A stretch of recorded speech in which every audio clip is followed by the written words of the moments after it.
भारतीय परिवारों में जेठ बहू का रिश्ता बहुत ही पवित्र और मर्यादित माना जाता है।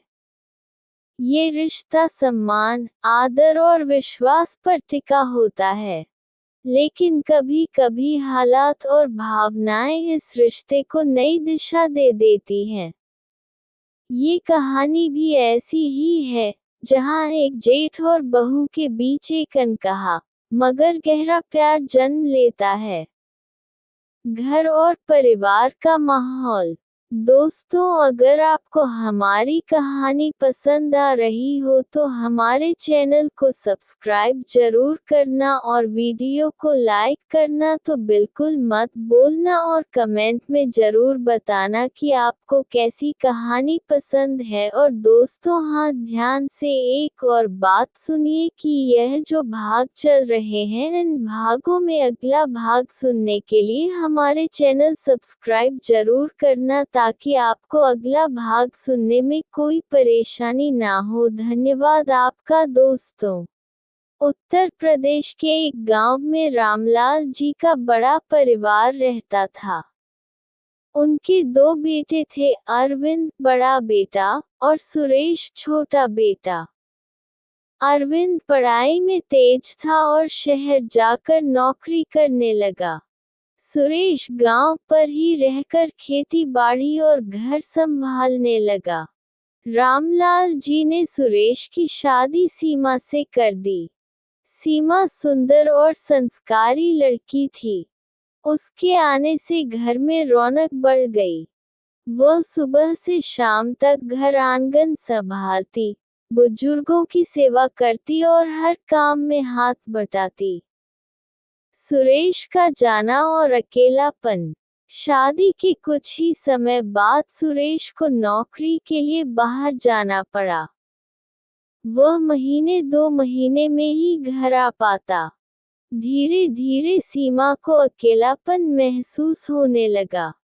वह अपने ससुर सास का ख्याल तो रखती, परंतु उसके मन की बात सुनने वाला कोई नहीं था। इसी दौरान अरविंद गांव आया।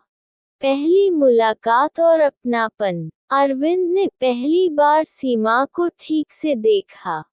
सुबह वह आंगन लीप रही थी, पल्लू सिर पर था और चेहरे पर हल्की सी मुस्कान। अरविंद ने हंसते हुए कहा, भाभी, आप तो पूरा घर संभाल रही हैं, भाई को तो चिंता ही नहीं करनी पड़ेगी।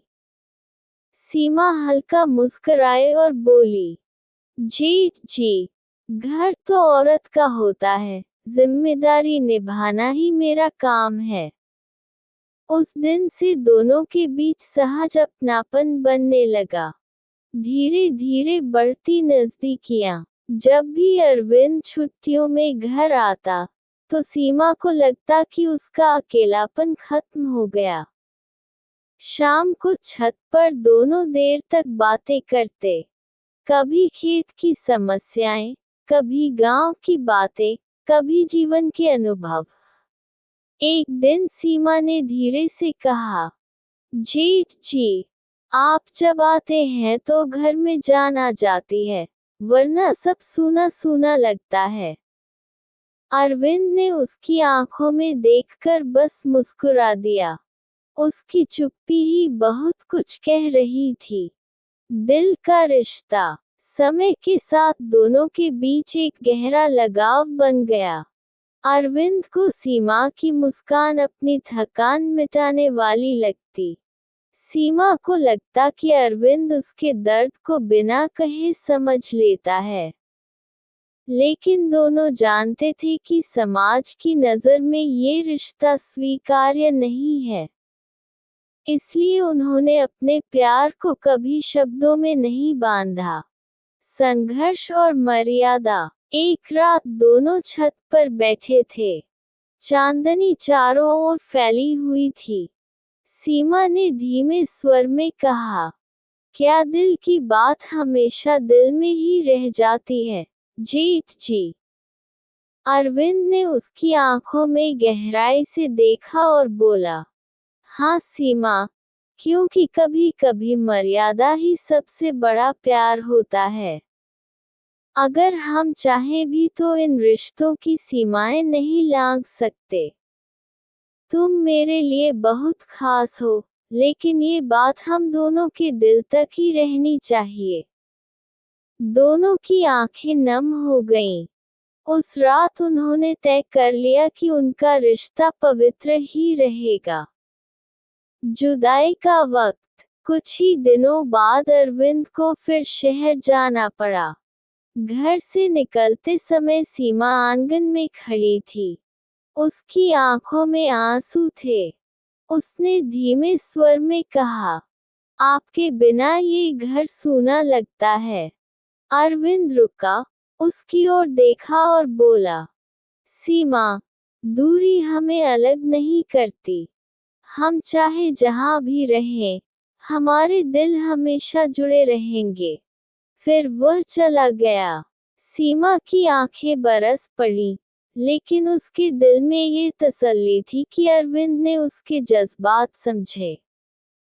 निष्कर्ष, ये जेठ बहू की कहानी हमें सिखाती है कि प्यार सिर्फ पाने का नाम नहीं, बल्कि निभाने का नाम है।